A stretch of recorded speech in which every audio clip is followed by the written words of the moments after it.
So, what? Yeah. So at Google, we like to work closely with developers, developing the platform that will enable innovation for our developers. And we actually encourage you to use APIs in order for you to have the opportunity to develop the app that you want. And we at Google, we would like to support you all the way throughout your game development process. And if you think about globally now, there is 20 million of developers in the world. And over 10 of them, they are focusing purely on mobile development. You see there is a huge concentration in APAC, obviously, and but for me this number was a bit surprising that mobile is taking so much over the last few years, and it's not by coincidence. It's because now the number of mobile connected devices is actually increased the number of population globally. So it's 7.4 billions, and actually 88% of the growth is coming from the smartphones. And only in 2015, there was 1 million of new apps uploaded to the systems. And if you think like in total it's now 3 million apps, both in all the stores. So it means that only in 1 year, it grew from 2 million to 3 million. So at 1 million, it's like around 50% increase, which is massive, obviously. But there is interesting statistics on that as well. So if you think about downloads, downloads was not growing that significantly as apps. So downloads grew only by 28%. And there is two main reasons behind that. First of all, that users are craving for unique content. So they don't want to play just a regular game. They want some unique game and special game. And another one is that on all the device there is a threshold of maximum of maximum apps that they can use. So according to Google statistics, it's around 36 apps for one user on the mobile, and around it's only 1 out of 4 is used daily. And so it's really hard to get into those top 4 apps that you will be in their usage. Some good news for us that some people, they really prefer even games to messaging. So one of the first app that they will be downloading, it will be from gaming, and that's a good news for all of us who are game developers here. And I think that it's very important. It's also drive the ecosystem in such way, because gaming is one of those industries where you can really test a lot of business models, and you can play around which type of monetization you want to use. And looking for the last years, we see that in-app is growing significantly, and over the next 4 years, we see that it's expected to grow in 3 times. But at the same time, I would like to highlight that ads is still in the mature market and counts about around 50% of the revenue. And for many of the apps, it will be even more. Why is that?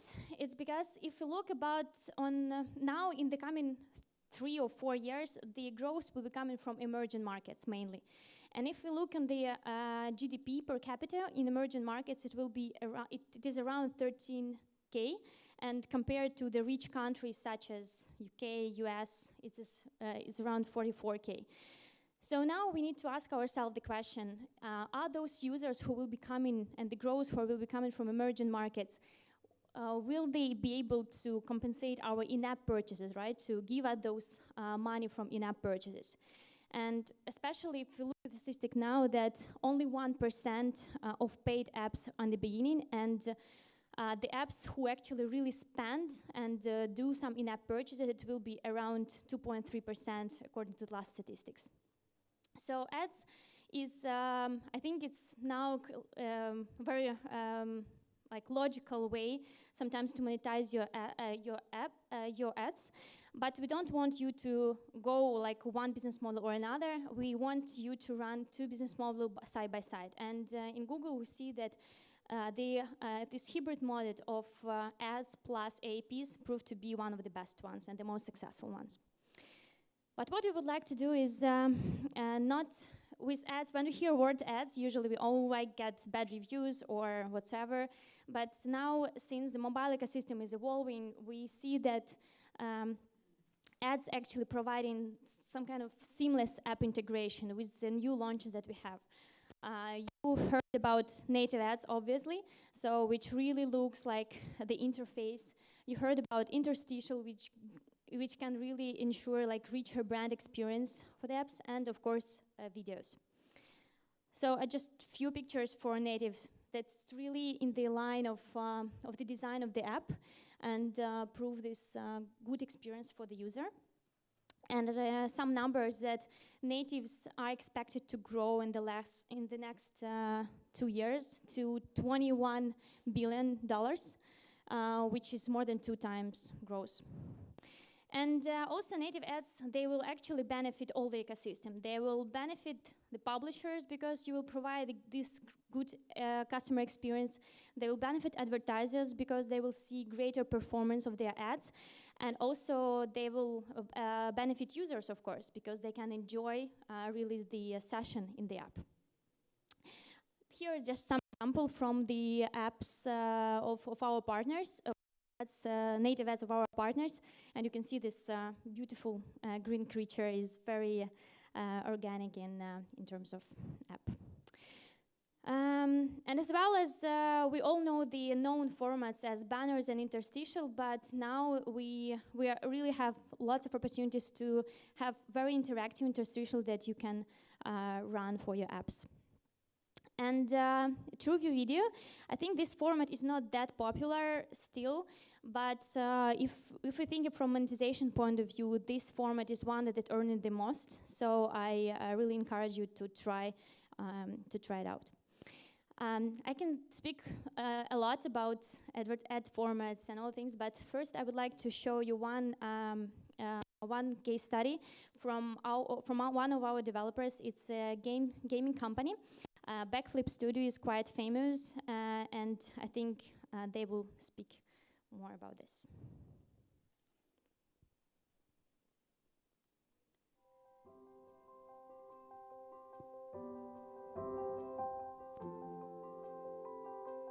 I feel like I am living out my 12-year-old dream, which is to have created an interesting gaming company, and we get to create product that people care about and that resonates from an emotional standpoint with a very broad range of folks. Backflip Studios started about 6 years ago with a small group of people, and we went to market quickly. We started it with the idea that mobile was going to change sort of the landscape and ecosystem of gaming. So we created all these free, engaging, casual games, and we had this huge audience, but at the time, we weren't really sure how we were going to monetize it and how we were going to create a sort of a sustainable gaming company out of that. When you're creating a mobile business, you have to focus on the stability, and you have to be able to scale that operation. Without Google, we would have to work with about 20 different partners to be able to accomplish what we do today. We use the Android platform in addition to App Engine, and we've really seen our sort of live products be able to scale with the server infrastructure and back-end infrastructure of App Engine. We then monetize those games with in-app purchases, virtual goods, as well as advertising revenue. And we use DFP to run our internal ad network, and then we monetize using AdMob. In order to do that, we have to acquire users at a very low cost and at a very large scale. So we know that 90 to 95% of our users are not going to spend within the game. Google allows us to segment our users in order to maximize the value we can get from folks who are spending in the game, as well as advertising revenue from folks who are not spending in the game. On the Engage side, we have Google Cloud Storage to scale our game as it grows. We post our game in the Google Play Store. Being able to target users based off of demographics, spend behavior, makes it so we have a better relationship with the customers we're trying to reach. And AdWords is the first platform that we have used that allows us to target directly customers who are guaranteed to have made a purchase. The idea that Google has a number of different tools that we can leverage, it's allowed us to sort of manage a portfolio of varying products with different revenue models on each. Google's product roadmap is really impressive, and it's really become the Swiss Army knife for us in terms of monetization, and we're excited to see what else they're going to come out with.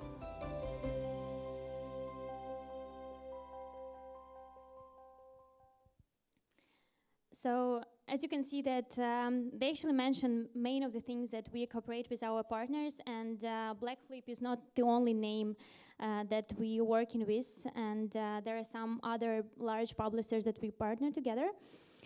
And as you can see that we support the app developers throughout all the way, from the building app to implementing first trial of implementing ads to for acquiring new users, and with analytics as well. And if they want to grow, we would like to support them with mediation. Our main goal is really to be there for the developer on the every stage of his life cycle of the app. And AdMob is currently used more to monetize than any other platform. So if we think in terms of numbers, it's 650K of apps who use monetization through AdMob each month. It's around 300 billion ad requests, and it's more than 1 billion app developers in the last 3 years. Why it is that? Because first of all, AdMob providing flexible demand of sources. Of course, we have a huge, let's say, database of millions of advertisers who would like to promote in the apps. As well, we cooperate with the largest ad agencies who are selling the ads through Ad Exchange. And also, if you would like to use your own, let's say, direct sales or some partnership with the other companies, you can do it via AdMob reservation as well. And AdMob is evolving a lot during the last few years, and in terms of mediation, even before, only, I think 1.5 years ago, it was only 25 networks, and in 2015, we added 15 more, so it's now around 40, and it's keep growing. And now we are, I think very important announcement will be that you knew about the mediation of those formats like banners, videos, and interstitial, but recently, I think even 3 weeks ago, we had a launch of rewarded videos mediation as well. So we partner with the main rewarded videos guys on the mediation of videos. And also, we already, even though the launch was just recently, we have some good feedback from our partners. I just had a quote here from Ubisoft, and I would like to point your attention that they like the really dynamic allocation of the ad requests.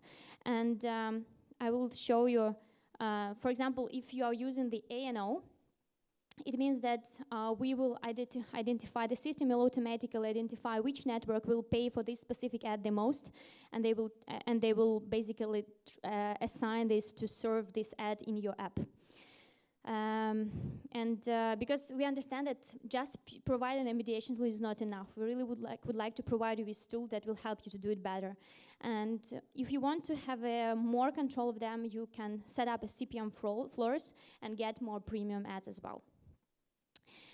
Another good launch that was also just recently, it was in beta for a quite long time, but now we have it launched fully. It's SDK-less mediation.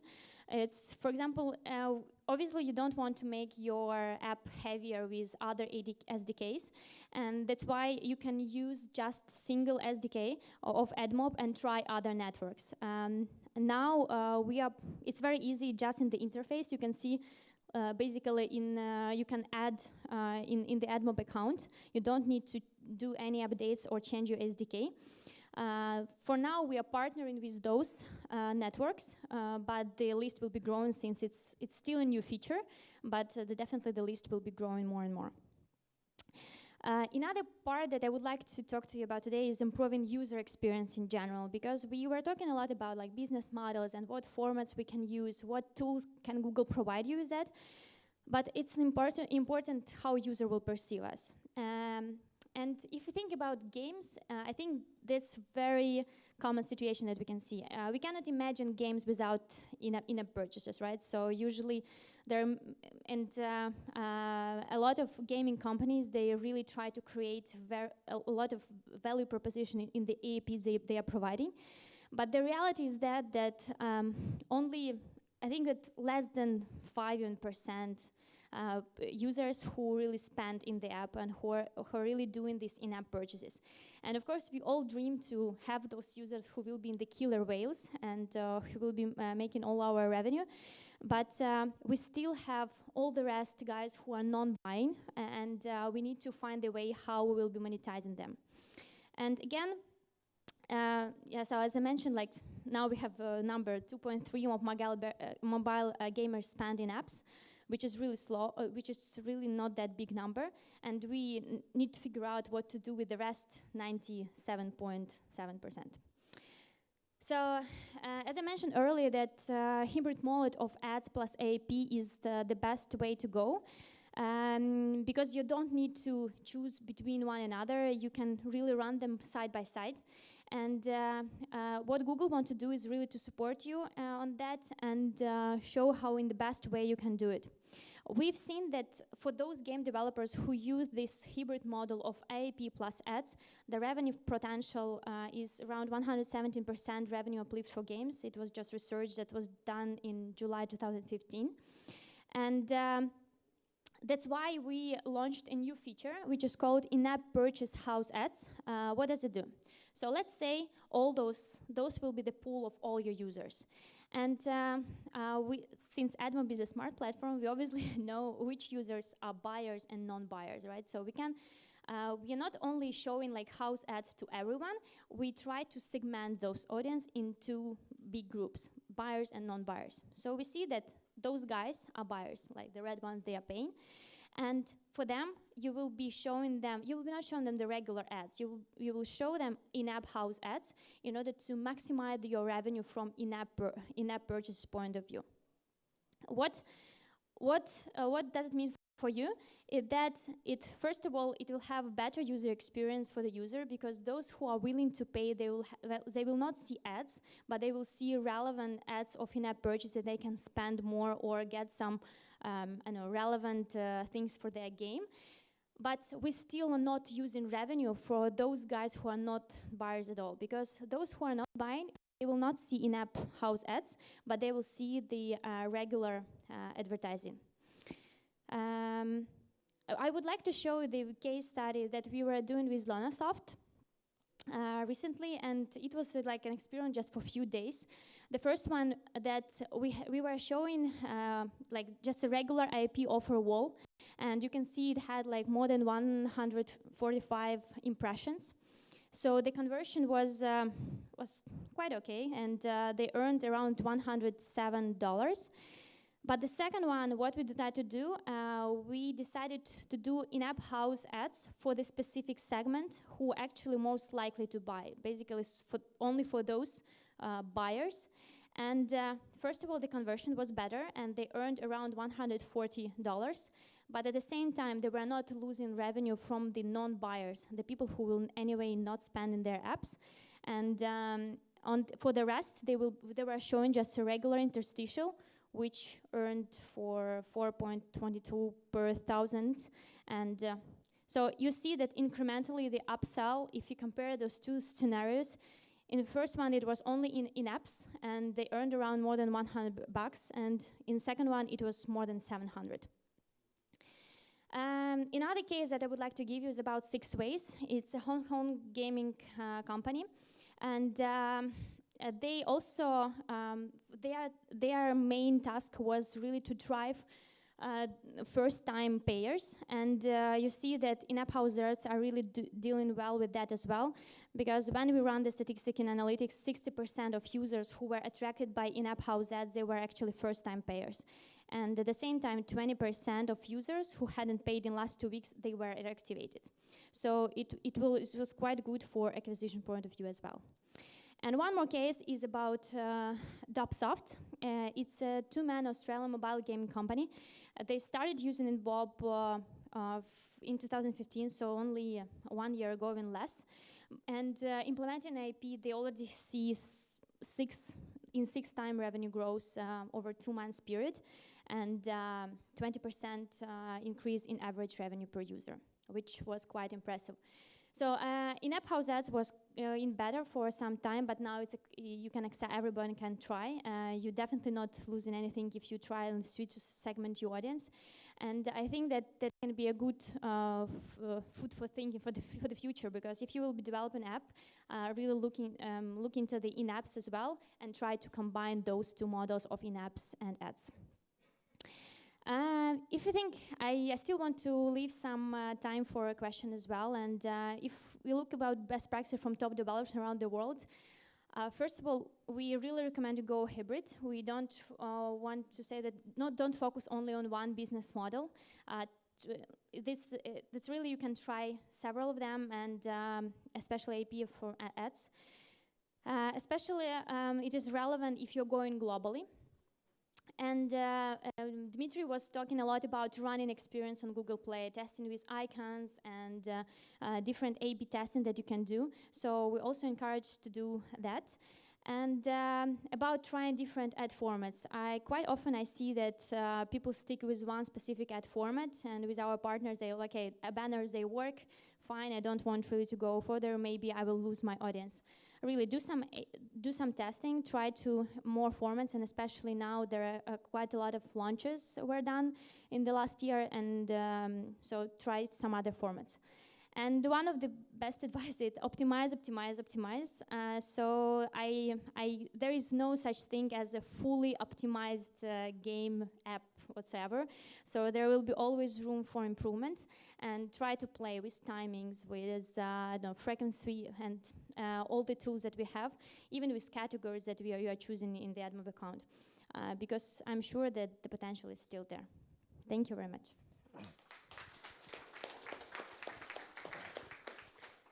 Olga, thank you. I thought I knew what AdMob did beforehand, but you've built so much new stuff. It's quite impressive. We have time for a few questions. If anyone has any, please raise your hand. Yep. Is it okay to use external ads? Let's say my friend has a game, but he doesn't have money, so I'm putting his game banner background of my game. Then you detect, like, there's his website.